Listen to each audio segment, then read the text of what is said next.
Good morning. Shri કન્યા પ્રાથમિક વિદ્યાલય કાલાવડ, ધોરણ 5, વિષય અંગ્રેજી. વિદ્યાર્થી મિત્રો, આપણે સેમેસ્ટર 2 નો અભ્યાસ કરી રહ્યા છીએ, જેમાં આપણે તમારા પાઠ્યપુસ્તકની અંદર યુનિટ 3 લખેલું હશે અને આપણે વિડીયો લેક્ચરની અંદર યુનિટ 1 લખેલું છે. તો વિદ્યાર્થી મિત્રો, જે ચેપ્ટર છે એ જ તમારે સમજવાનું છે. હવેથી તમને યુનિટ 4 જે છે એ 4 જ લખાઈને આવશે. એટલા માટે થઈ એક મિસ્ટેક છે તમે સોલ્વ કરી લેજો. અત્યારે જ વિડીયો જે મુકાયેલો છે એ જ વિડીયો તમારે સેમેસ્ટર 2 નો છે. હવે વિદ્યાર્થી મિત્રો, અહીંયા એક માય પેજ કરી અને એક સ્ટોરી આપવામાં આવેલી છે. જે સ્ટોરી છે કે તમે લોકો ક્યારેય પણ આવી એનિમલ સ્ટોરી સાંભળો તો તમને સમજમાં આવી જાય એ માટે આપેલી છે. સાંભળો, સંભળાવો અને ભજવો, એવી રીતે અહીંયા વાતચીત કરવામાં આવેલી છે. Principal says, why are you late? Megha, why are you late એટલે કે વાય એ આપણને WH ફેમિલીનો સ્પેલિંગ છે. વિદ્યાર્થી મિત્રો, આની પહેલા પણ આપણે વાત કરેલી છે. વાય નો અર્થ થાય કારણ. તો કયા કારણથી? લેટ એટલે કે મોડો, મેઘા એટલે પડી છો. તમે કયા કારણથી મોડા પડ્યા છો એવું પ્રિન્સિપલ છે મેઘાને પૂછે છે. Megha says, because of the road sign. કારણ કે રોડ સાઇન છે એટલે કે જે રોડ ઉપર જે આપવામાં આવેલા હોય નિશાનીઓ કે રોડના રૂલ્સ માટે થઈ ટ્રાફિક સિગ્નલના જે રૂલ્સ આપવામાં આવેલા હોય, એટલે કે રોડને જે ઇશારાઓ હતા એના આધારે રોડની જે સંકેતો હતા એના આધારે હું મોડી પડેલી છું. એટલે કારણ કે રોડ સાઇન, રોડના સંકેતોના આધારે. Principal says, which road sign? પ્રિન્સિપલે પૂછ્યું કયું હતું તે રોડનો સંકેત, રસ્તાનો સંકેત કયો હતો? વિચ એટલે કે કયું, કયો, કઈ. Megha says, it says school ahead, go slow. તે કહેતું હતું, ઇટ સેઝ એટલે કે જે રોડ સાઇન હતી એ એવો સંદેશ આપતું હતું, સ્કૂલ અહેડ એટલે કે સ્કૂલ નજીક પહોંચ્યા છો તમે, ગો સ્લો ધીમે ચાલો. એટલા માટે હું ધીમી ચાલેલી હતી, એટલા માટે સ્કૂલે હું મોડી પહોંચેલી છું. પરંતુ મેઘાની મિસ્ટેક એ હતી કે રૂલ્સ બધા વાહનો માટે ફોલોઅપ કરવાના હોય છે, પગે ચાલનારાઓ માટે ફોલોઅપ કરવાના હોતા નથી. અહીંયા મેઘાએ પોતાના માટે એ સંકેત સમજી લીધો અને પોતે ધીમે ચાલી. એટલા માટે થઈ અને એ સ્કૂલ મોડી પહોંચી હતી. હવે તમને એક વાર્તા આપેલી છે.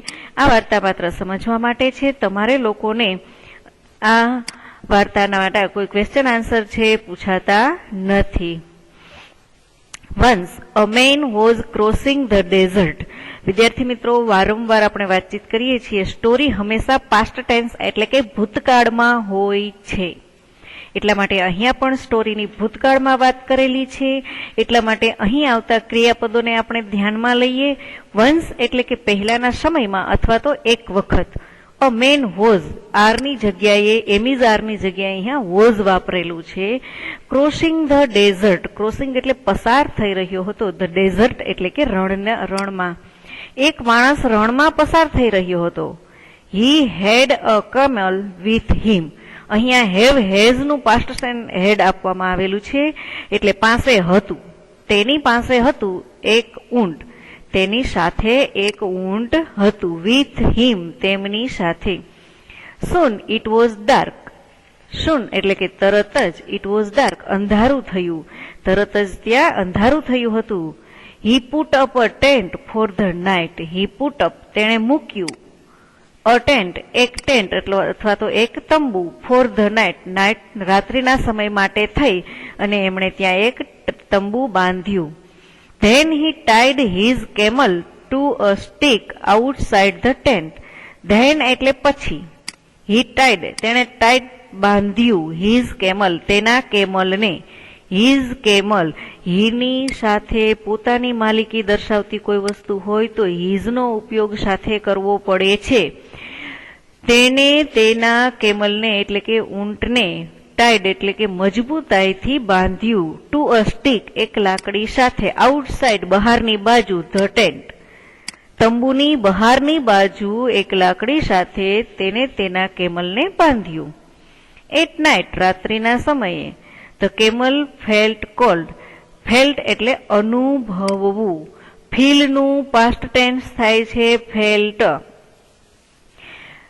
ઊંટ ઠંડી અનુભવતું હતું. It asked the master. It asked. Asked એ પણ પાસ્ટ ટેન્સ છે. આસ્ક ને say નું આસ્ક્ડ થાય છે. ધ માસ્ટર એટલે કે પોતાના માલિકને may I put my head inside the tent. એણે પોતાના માલિકને કહ્યું મે આઈ એટલે હું કરી શકું. મે નો અર્થ એવો થાય કે હું કરી શકું અથવા હું મૂકી શકું અથવા હું લઈ શકું. એવી જે કંઈ પરમિશન માગવાની હોય છે ત્યારે આપણે મે નો ઉપયોગ કરીએ છીએ. મે માઇટ ગ્રામરના બે વર્ડ છે કે જે તમે કંઈક પણ પરમિશન માગતા હોય તો એના માટે બોલી શકો છો. આઈ પુટ માય હેડ હું મારા મસ્તકને ઇનસાઇડ અંદરની બાજુ ધ ટેન્ટ તંબુની અંદરની બાજુ લઈ શકું અથવા તો પુટ એટલે કે મૂકી શકું. હું મારા મસ્તકને તંબુની અંદરની બાજુ મૂકી શકું કારણ કે પોતે બહાર શું કરતું હતું? ઠંડી અનુભવતું હતું. ધ માસ્ટર સેડ તેમના માલિકે કહ્યું યસ યુ મે હા તું મૂકી શકે છે. આફ્ટર અ વાઇલ થોડા સમય પછી. આફ્ટર અ વાઇલ એટલે થોડા સમય પછી. The camel asked I feel cold હું ઠંડી અનુભવું છું. મે આઈ પુટ માય નેક ઇનસાઇડ ધ ટેન્ટ. નેક એટલે કે ગળું અથવા તો ડોક. હું મારી ડોકને અંદરની તરફ તંબુની અંદરની તરફ રાખી શકું છું. The master said okay you may. ત્યારે એમના માલિકે કહ્યું બરાબર તું મૂકી શકે છે. After some time the camel said ફરી થોડા સમય પછી. સમ ટાઈમ એટલે થોડા સમય પછી કેમલે કહ્યું ઊંટે કહ્યું આઈ એમ વેરી કોલ્ડ હું ખૂબ જ ઠંડો થઈ ગયો છું. May I help my hump inside the tent એટલે કે પોતાના પગને અંદર રાખવા માટે થઈને કહે છે હું મારા પેલી જે ઊંચી બેસવા માટેની હોય છે ને ઊંટ ઉપર સવારી કરીએ તો ઊંટની જે પીઠ ઉપર જે ઊંચો ભાગ હોય છે એને હમ્પ કહેવામાં આવે છે. તો હું મારી પીઠને અંદરની તરફ લઈ શકું છું. ધ માસ્ટર અલાઉડ ઇટ માસ્ટરે તેમને કહ્યું પરમિશન આપી. Suddenly the man felt cold અચાનક જ માણસ ઠંડી અનુભવવા લાગ્યો. હી વોક અપ તે જાગી ગયો. There was no tent on him ત્યાં તેના પર તંબુ હતો નહીં. The camel took the tent camel ટેન્ટને લઈ ગયો હતો. ટેકનું પાસ્ટ ટેન્ટ ટુક એટલે શું બન્યું કે ઊંટ છે એ તંબુની અંદર પ્રવેશ કરે છે તો ઊંટ એટલું ઊંચું હોય છે કે ટેન્ટ એટલું નીચું હતું ને ઊંટ એટલો ઊંચો હતો કે પોતે તંબુની અંદર પ્રવેશ કર્યો તો ટેન્ટનું જે કપડું બાંધેલું ઉપરનું હતું એ ઊંટની ઉપર જ ઓઢાડાઈ ગયું. ઊંટની ઉપર જ લેવાઈ ગયું. એટલા માટે થઈ અને જ્યારે માસ્ટર તેમને ના ન પાડી શક્યો એની વાતને ટાળી ના શક્યો એટલા માટે થઈ અને એમણે હા પાડી હતી. તો અચાનક જ સડનલી એટલે કે અચાનક જ માણસને ઠંડી લાગવા માંડી ત્યારે વોક અપ વેકઅપનું પાસ્ટ ટેન્સ થાય છે. વોકઅપ એટલે કે તરફ જાગી ગયો અને જોયું એણે તો શું હતું? નો ટેન્ટ ઓન હિમ તેના ઉપર તંબુ હતો નહીં અને તે ઊંટ લઈ ગયું હતું. The man had to sleep outside the tent માણસ છે એ આઉટસાઇડ એટલે કે બહારની બાજુ તંબુની બહારની બાજુ ઊંઘી રહ્યો હતો. ચિત્રની અંદર તંબુ તમે જોઈ શકો છો. આ રીતે સ્ટોરી છે એ આપવામાં આવેલી હતી. હવે એના આધારે આપણે સેન્ટેન્સ ટ્રુ ફોલ્સ છે એ કરવાના છે. The man was crossing a river. અહીંયા આપણે આ શબ્દને જોવાનો છે. રિવરને બદલે ડેઝર્ટ હોય તો એ આપણું રાઈટ હતું પરંતુ અહીંયા ફોલ્સ સેન્ટેન્સ છે. The man was going with a camel. Yes true sentence છે કારણ કે પોતે ઊંટની સાથે જ જતો હતો. The man tied the camel outside the tent એ પણ ટ્રુ સેન્ટેન્સ છે કારણ કે ટેન્ટની બહારની બાજુ જ કેમલને બાંધવામાં આવ્યું હતું. The camel was sleeping with the master તો એ સેન્ટેન્સ ફોલ્સ છે કારણ કે માસ્ટરની સાથે તે સૂતેલા હતા નહીં. At the end the man was outside the tent તો એ પણ ટ્રુ સેન્ટેન્સ છે કારણ કે અંતના સમયે શું થયું હતું તો કે માણસ ટેન્ટની બહાર સૂતો હતો અને કેમલ છે ટેન્ટની અંદર સૂતેલો હતો. એ માત્ર તમારે સમજવા માટેનું પેજ હતું. હવે આપણે યુનિટ 4 તરફ આગળ વધીએ છીએ જે યુનિટ 4 માં આપવામાં આવેલું છે આઈ એમ લર્નિંગ ઇંગ્લિશ. લર્નિંગ અહીંયા શું છે? ચાલુ વર્તમાન કાળ આપવામાં આવેલો છે. વિદ્યાર્થી મિત્રો જ્યારે પણ આઈએનજી વાળું રૂપ જોઈએ ત્યારે આપણે ચાલુ વર્તમાન કાળ સમજીશું. હું અંગ્રેજી શીખી રહ્યો છું.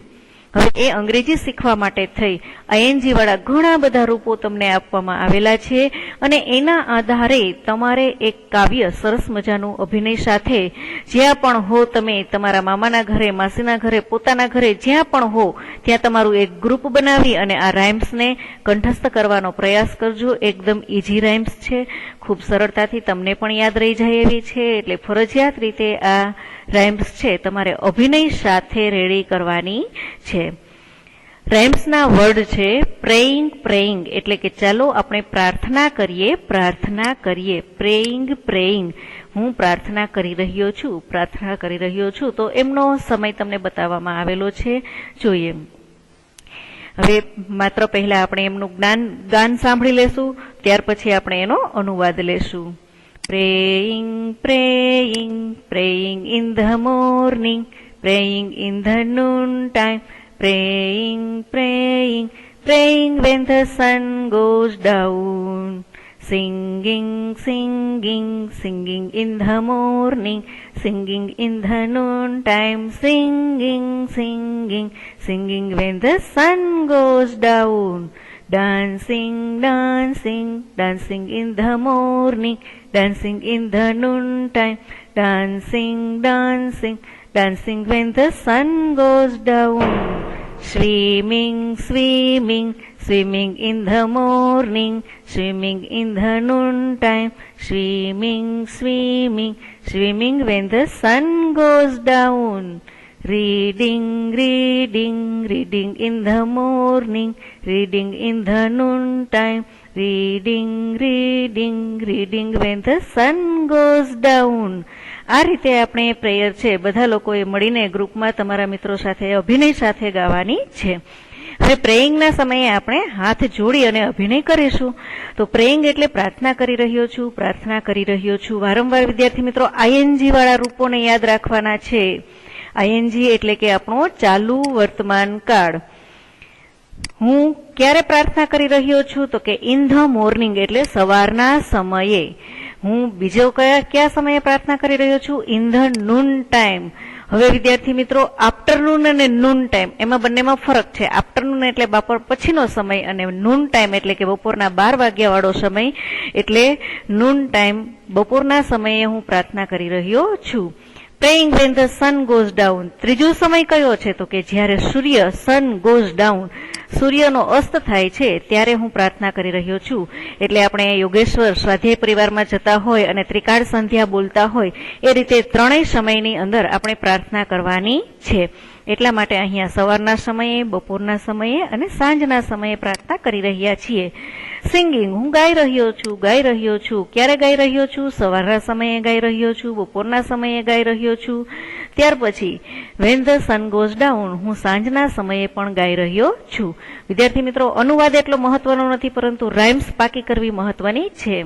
ડાન્સિંગ એટલે હું નૃત્ય કરી રહ્યો છું, નૃત્ય કરી રહ્યો છું. કારણ કે આપણે જ્યારે પ્રાર્થના કરતા હોઈએ છીએ ત્યારે પ્રાર્થના માટે આપણે હાથ જોડીએ છીએ, ગાવાનું શરૂ કરીએ છીએ અને ગાતા ગાતા આનંદ આવી જાય એટલે આપણે નાચવા માંડીએ છીએ. તો અહીંયા નૃત્ય કરવાની વાત આવી રહી છે. તો નૃત્ય કરી રહ્યો છું. હું સવારના સમયે નૃત્ય કરું છું, હું બપોરના સમયે નૃત્ય કરું છું અને હું સાંજના સમયે પણ નૃત્ય કરું છું. ત્યાર પછી આવેલું છે સ્વિમિંગ, સ્વિમિંગ એટલે કે હું તરી રહ્યો છું, હું તરી રહ્યો છું. તો હું સવારના સમયે તરું છું, હું બપોરના સમયે તરું છું, હું સાંજના સમયે પણ તરું છું. વિદ્યાર્થી મિત્રો અહીંયા આપણને દિવસના 3 સમય છે ને એ પણ ખ્યાલમાં આવી ગયા. મોર્નિંગ સમય, noon time, sun goes down એટલે કે ઇવનિંગ સમય. આ ત્રણેય સમયનો પણ રાઇમ્સની અંદર આપણને ખ્યાલ આવે છે. રીડિંગ, રીડિંગ, રીડિંગ તો હું વાંચી રહ્યો છું, વાંચી રહ્યો છું. સવારના સમયે વાંચી રહ્યો છું, બપોરના સમયે વાંચી રહ્યો છું અને સાંજના સમયે પણ હું વાંચી રહ્યો છું. હવે વિદ્યાર્થી મિત્રો મેં તમને વારંવાર કહ્યું કે તમે ગ્રુપની અંદર આ કાવ્યનું ગાન કરો તો એના માટે વધારાના શબ્દો તમારે શું લેવાના છે? તો જ્યાં રીડિંગ આપેલું છે ત્યાં તમે પ્લેઇંગ લ્યો. Playing, playing, playing in the morning, playing in the noontime, playing, playing, playing when the sun goes down. એ રીતે આપવાનું રહેશે. ત્યાર પછી મેકિંગ વર્ડનો યુઝ કરો, ત્યાર પછી જમ્પિંગ વર્ડનો યુઝ કરો, ત્યાર પછી રનિંગ વર્ડનો યુઝ કરો અને કુકિંગ. આ બધા શબ્દો દ્વારા આપણી રાઇમ્સને આપણે મોટી બનાવી શકીએ છીએ અને એક રમતના સ્વરૂપે આપણે રમી શકીએ છીએ. વિદ્યાર્થી મિત્રો, એકમાત્ર રાઇમ્સ આ તાસની અંદર વધુ મહત્વની છે, એટલા માટે રાઇમ્સ રેડી કરજો અને ત્યાર પછી તમે ચેપ્ટરની અંદર આગળ વધી શકશો. Thank you.